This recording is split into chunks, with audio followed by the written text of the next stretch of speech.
4 inches. Hey guys, Rob Robillard, and we're back in the bathroom. And last episode we talked about remodeling and we showed you removing some of the tile and the tub that was over here. Since then we've removed and opened up as much of the walls that we need to do this remodel. We've opened up this whole back wall, and basically this is going to be the shower on this side, and on this side I opened it up so we could get some plumbing and electrical through to what's going to be a new tub and a closet over here in the corner. I opened the whole wall up, removed all the insulation for a lot of reasons. One, it gets in the way of the plumber and the electrician, and two, I'm going to replace it with some high density insulation. We'll talk about that later on in the project. A couple of things I want to stress. What we did here is we removed the tile, and we also had to remove underlayment. And underlayment can be a bear to remove. We had to use a big pry bar, really pry this stuff up. It was nailed every 6 inches. So we had to pull that up. We used a multi-tool in some areas around the trim and the doors.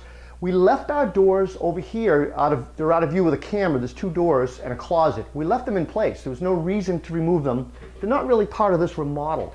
So in addition to our zip wall dust containment on the other side of these doors, we taped the seams of the doors. It was just another redundant layer of dust containment.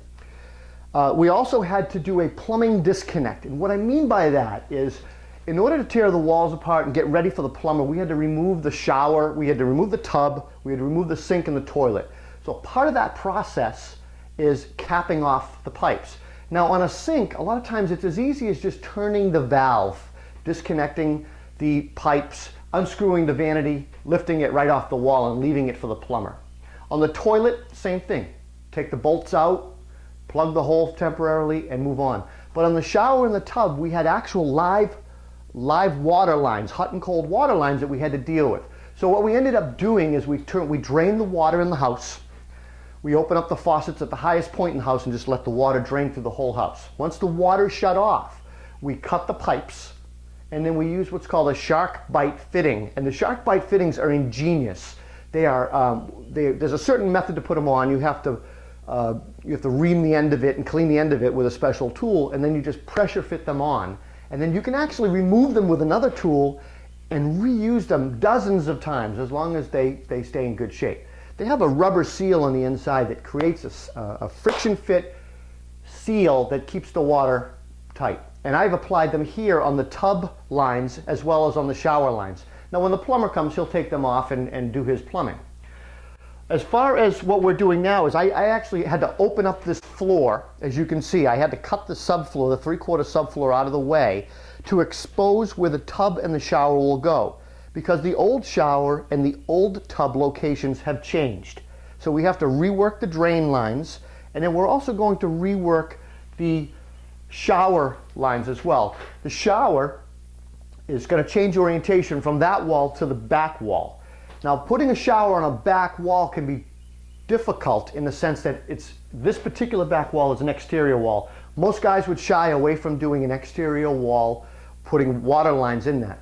We're actually keeping our valve and our water lines on an interior wall, and we're going to plumb the shower head to the outside wall pitched, so that when you turn off your valve in your shower, the pitched pipe will drain out the shower head and into the shower, leaving no water in the pipe to freeze. This is a freeze-proof method of being able to use an exterior wall, and frankly, in this particular situation, it's really our best choice. So let's take a look at some of these things here and a little bit closer. Part of any remodeling project is the framing. Once the room is gutted, you have to make sure that the structural framing is strong and secure. Before the plumber comes in, before the electrician, it's a lot harder to do framing when there's pipes in the way. So this is the time to make sure things are structurally sound.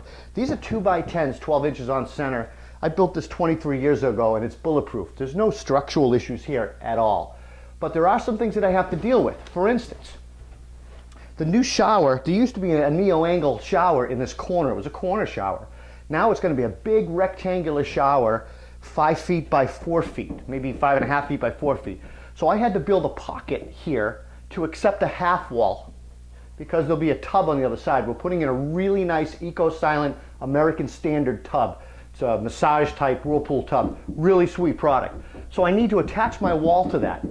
At the same time, I've got to run my wall across my plywood floor. I want to make sure I have solid framing underneath there. So I'll put some framing underneath this, in line with this wall here, with this connection, and I'll run it all the way over so my half wall can connect to that. I'm also going to run a threaded rod and some Simpson connectors. I'm going to do a separate video on this because it's really important and it really gives that half wall rigidity.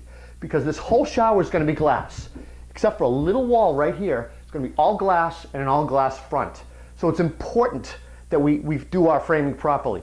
I'll have to put blocking in the wall to accept the glass doors as well. Wherever the glass attaches, I need solid blocking.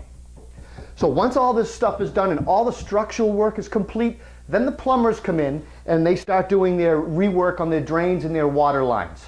When that is complete, we'll put back down our 3/4 subfloor. We'll glue and screw it back down, and frankly, I'll re-screw the entire floor to eliminate any squeaks. And then the electrician comes in after the plumber. Wires are a lot more resilient and bendable than plumbing pipes.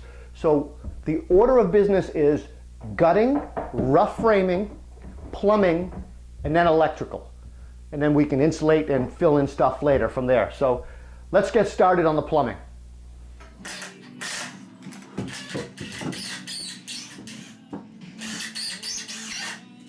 Can I see that?